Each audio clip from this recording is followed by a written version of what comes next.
Hello, welcome to my channel. I am the Sweetwater Goddess, and today I'm going to give you some light worker messages for the collective.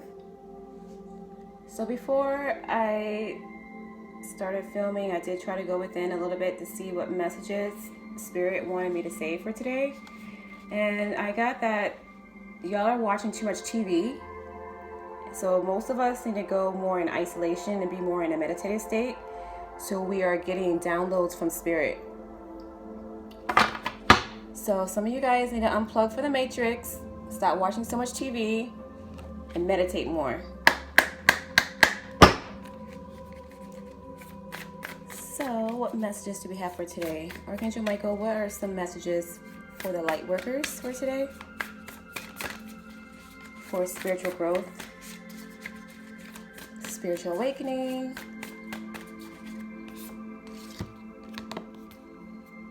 Temple of Dreams. Are you guys getting dreams in a dream state from Spirit? Pay attention to your dreams. If I were you, I would get a dream journal so that way you can remember your dreams. Sometimes you have a dream and you wake up and then you barely remember the dream 10 minutes later. So if I were you guys, I would work on getting a dream journal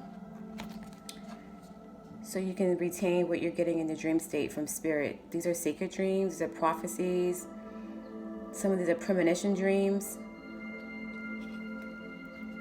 Try to meditate before you go to bed at night. That helps to balance your chakras. It helps to open up your root chakra. And I meant to say your crown chakra. So when you meditate at night before you go to bed, 20 minutes before you go to bed, your crown chakra becomes more open. Let's say if you're not really good at meditating, you can at least get headphones and listen to binaural beats. Listen to 432 hertz. That's the frequency of love. That's the most healing frequency. Listen to that before you go to bed and see if that can help make you mentally balanced so that way you can receive dreams at night. You can also put a glass of water under your bed to help you open you up during the dream state. So pay attention to your dreams. What are your dreams telling you? What else, Archangel Michael, do we have for the light workers for today?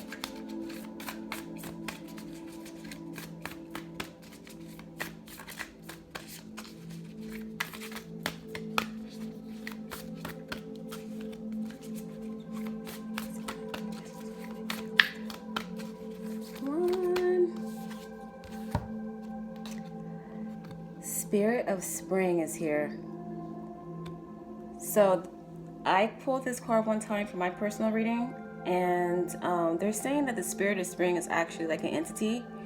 So when springtime comes, this spirit called Spring comes in and does her part. This spirit actually breathes life into the plants, the flowers, the trees to help everything bloom again. So this speaks about freedom, action, and power. But I'm just going to read a little bit. I'll read a little bit from the book to see what other messages that we need to know for this card.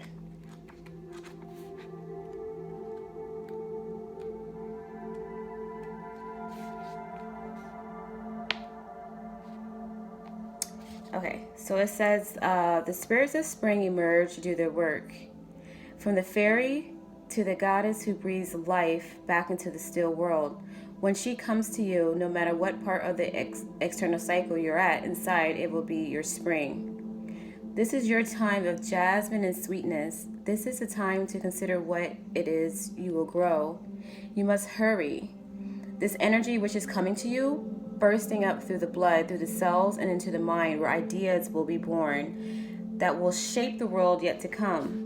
You are a part of the next step on this planet, and you must make true and real within that world the ideas which now arise within you.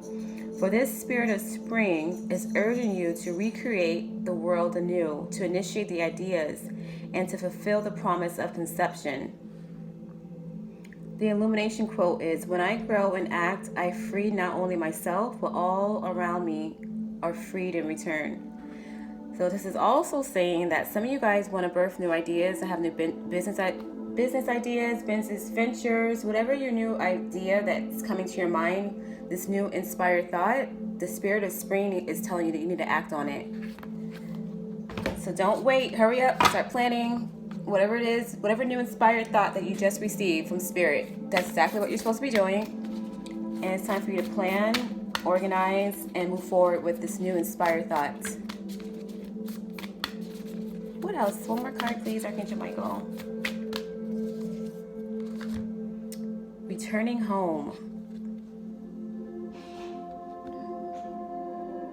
Returning home speaks of transition, life between lifetimes, a loving welcome.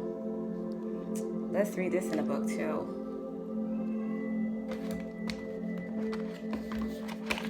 Returning home.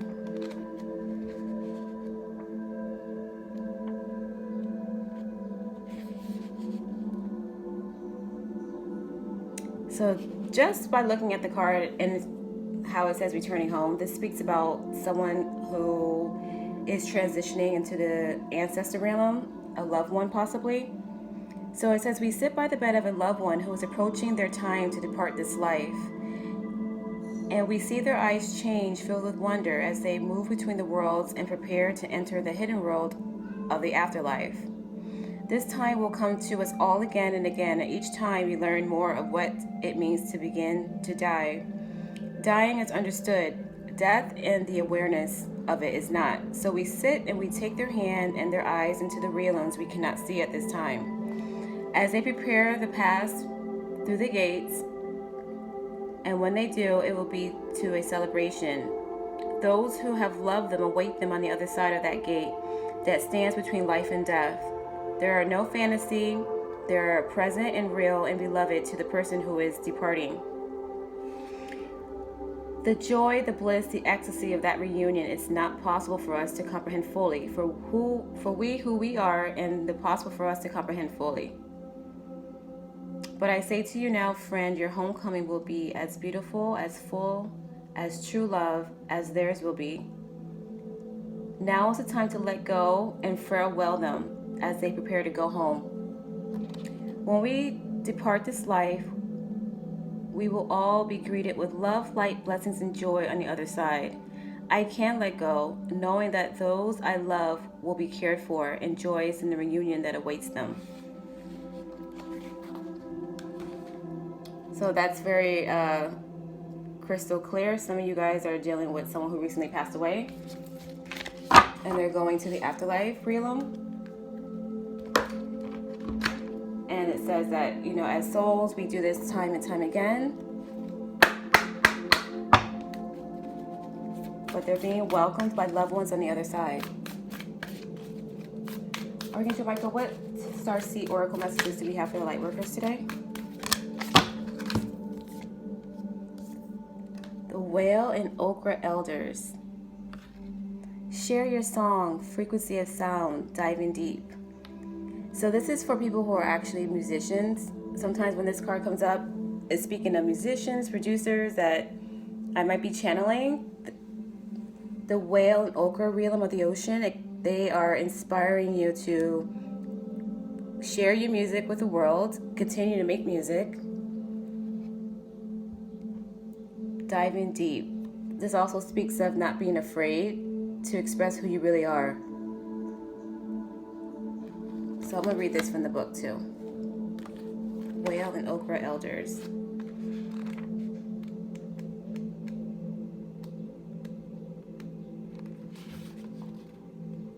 The whale and okra elders are benevolent cosmic beings here to anchor a frequency of love onto the planet, to harmonize it with their song. As they weave around the oceans, they do so much more than any of us know. Their physical presence affects Earth's magnetic field, and their harmonic call us to wake up and remember our own soul song.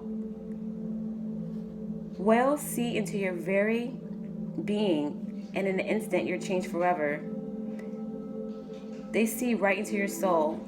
If you pull this card, you're being called to surrender to your deepest truth and share it with potency, to bow to who you truly are, to stretch your heart wide enough to hold it all, to leave your fears, doubts, and baggage at the door, to question any part of you that doesn't feel good enough. Allow the song that echoes in the 4 chambers of your heart to emanate in all 4 directions.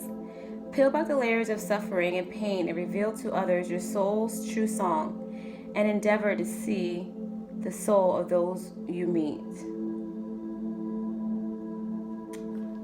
So don't be afraid to be who you truly are. You can also listen to whale and okra meditations on YouTube.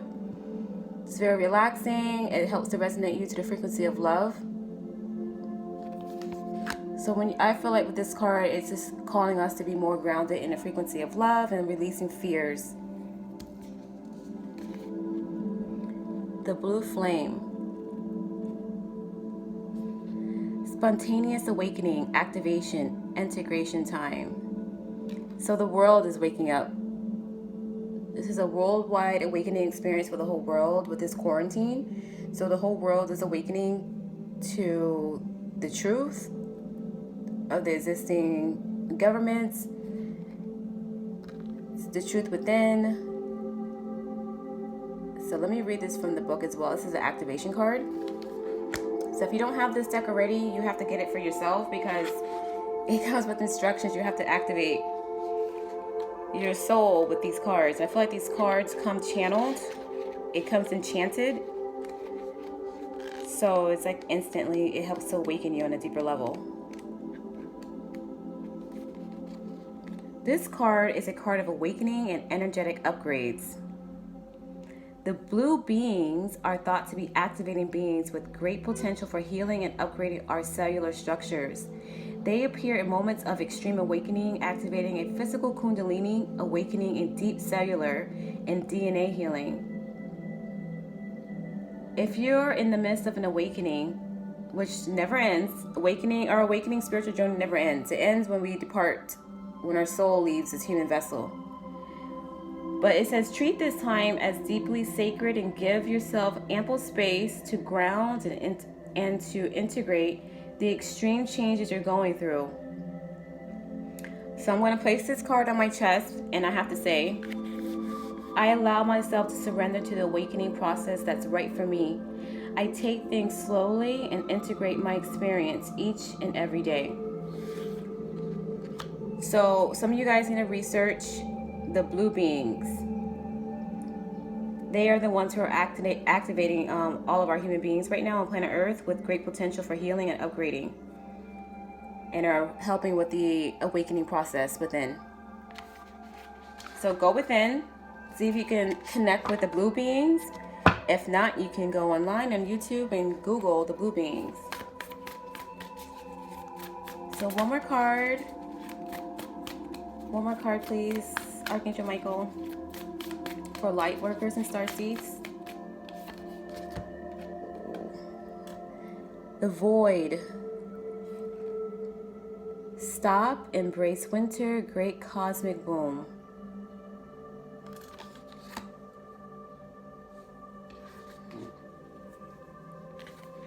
Let's see what this says in the book.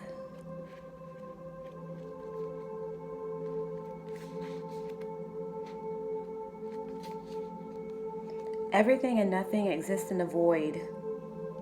It's where all life begins and ends. It's the winter in the womb, the fertile darkness where all things originate and all seeds grow. The void is where faith lives. So to me, I feel like some of you guys need to have faith in the unknown. The message of the void card is to surrender to the unknown. I just said that. To allow the fertile darkness of nothingness to nourish the new seeds growing within you, regardless of whether you know what they'll one day become. You're being called to surrender to the mystery of what's next, to rest and to allow the winter of your life to do the work for you, to hand over your control and trust that just because you can't see what's happening beneath the surface, it doesn't mean things aren't at work. The void often surfaces at the end of a chapter or life phase, where we're called to let go of all that we know and identify with. When you're in the unknown, it can feel scary, as if you should be doing something, However, when this card appears, it's a sure sign that the most productive thing to do is relinquish control and surrender to the changing mystery of your life. Some of you guys have control issues. Some of you guys have been, I hate to say it, but master manipulators your whole life, most of your life. And you have issues with control issues. You might be like, your parents might have control issues over you, and so you subconsciously have picked up that pattern of being in control all the time of your life, other people, and that's not going to work with the universe. You're not in control. You can plan, you can co-create with the universe, but you're not in 100% control. And some of you guys need to let go of control issues and trust in the divine. So this is the last card for today. Karmic relationships. So to me, this is people who are on a lower frequency. Look how there's two earths here. The earth is shifting into the 5D dimensional perspective. Some of these karmic energies are not going to make it to this 5th dimensional earth plane. You need to leave them behind. This is you, Lightworker Starseed, raising your vibrational frequency on the new 5D earth, and you need to leave all negative karmic relationships, old friends, lovers, family members, fake ass friends, all karmic relationships, romantic and non-romantic. You need to leave them in the 3D earth plane and focus on your ascension. Some of them are not going to make it to this 5D new earth, and you need to accept that and keep moving forward. This also resonates with Orion energy, polarity, soul growth, and potential conflict. So you need to protect yourself at this time with this full moon in Scorpio. It's all about death and rebirth, resurrection. The death card already came up earlier, up here with transition of life. Some of y'all need to just focus on protecting your sacred space, protecting yourself and your family members from low vibrational karmic relationships. When you have people who are consistently trying to cause you harm and death, these are human beings who have evil entities attached to them, and you have to protect yourselves. Let's also read from the book as far as the Orion energy.